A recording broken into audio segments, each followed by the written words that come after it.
আজকে বানিয়েছিলাম একটা একদম সিম্পল রেসিপি, সেটা সবাই তোমরা বাড়িতে বানাও। আমিও বানিয়েছিলাম, যেহেতু তোমাদের সাথে নিত্যদিনের রান্না শেয়ার করি, ওই জন্যই কিন্তু আমি আজকে তোমাদের সাথে এই রেসিপিটা শেয়ার করলাম। সকাল থেকে উঠে অনেক দেরি হয়ে গেছিলো, ছেলেকে স্কুলে দেওয়ার ছিল, কি রান্না করবো বুঝতে পারছিলাম না, তাই ভাবলাম ডিমের অমলেট করে ঝোল করে নিই। দুজন মানুষ, দুটো অমলেট করে ঝোল করলেই হয়ে যায়। দেখো না, তাড়াহুড়ো করতে গিয়ে আমার ডিমটা গেল পুড়ে, আর ডিমটা ভেঙেই গেল। এরপরে তেল গরম করে তারপরে কিন্তু আলু, পেঁয়াজ আর টমেটো একসাথেই দিয়ে দিয়েছিলাম, কারণ আলু আলাদা করে ভেজে পেঁয়াজ আলাদা করে ভেজে করার আমার সময় ছিল না। ছেলেকে দিয়ে এসে কোনো রকমভাবে কিন্তু আমি গ্রেভিটা তৈরি করেছিলাম। ডিমটা আমি আগেই ভেজে গেছিলাম।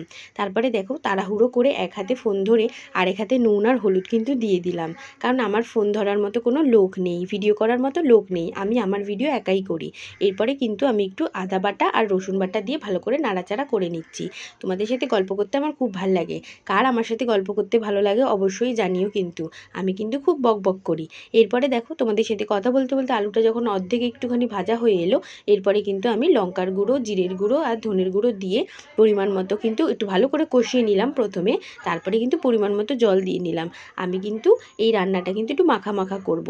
আর কাল বলো না, গতকাল দেখছি দেখলেই তো একটা গ্যাস থেকে আরেকটা গ্যাসে চলে এলো, আমার গ্যাসটা গেছিলো শেষ হয়ে। ওই জন্য কী করব, পাশেই মায়ের ঘর ছিল, মায়ের ঘর থেকে কিন্তু আমি বাকিটুকু রান্না করে নিলাম। ঝোল যেই ফুটে গেল, আমি ডিমটা দিয়ে নিলাম, তারপরে গরম মশলা দিয়ে কিন্তু আমার ডিমের ঝোল রেডি।